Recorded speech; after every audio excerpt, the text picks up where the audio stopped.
Assalamualaikum warahmatullahi wabarakatuh. Ada satu narasi yang sangat sering kita dengar, bahwa Nabi Muhammad adalah seorang yang buta huruf. Tidak bisa membaca, tidak bisa menulis. Dan narasi ini bukan sekedar informasi, tapi dijadikan fondasi keyakinan. Katanya, justru karena beliau tidak bisa baca tulis, maka Al-Quran pasti dari Tuhan. Tapi, mari kita berpikir sejenak. Dalam Al-Quran, Nabi disebut sebagai ummi.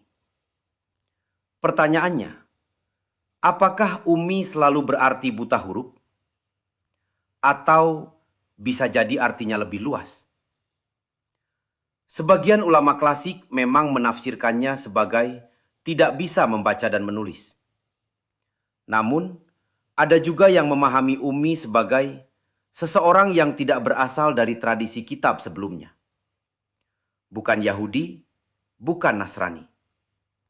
Artinya, ummi bisa berbicara soal latar belakang keagamaan, bukan kemampuan literasi. Sekarang kita lihat dari sisi realitas. Nabi Muhammad adalah seorang pedagang. Hidup di Mekah, kota perdagangan. Berinteraksi dengan banyak pihak. Apakah masuk akal seorang pedagang aktif benar-benar tidak punya kemampuan baca tulis sama sekali? Belum lagi ada riwayat ketika beliau meminta pena dan kertas di akhir hayatnya. Minimal, ini menunjukkan bahwa dunia tulisan bukan sesuatu yang asing. Jadi, mana yang benar? Di sini kita perlu jujur. Bisa jadi beliau memang tidak terdidik secara formal. Bisa juga beliau tidak dikenal sebagai penulis.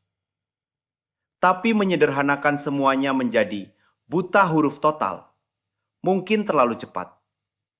Karena pada akhirnya, pertanyaan ini bukan hanya soal bisa membaca atau tidak, tapi soal bagaimana kita memahami teks dan bagaimana kita menggunakan logika.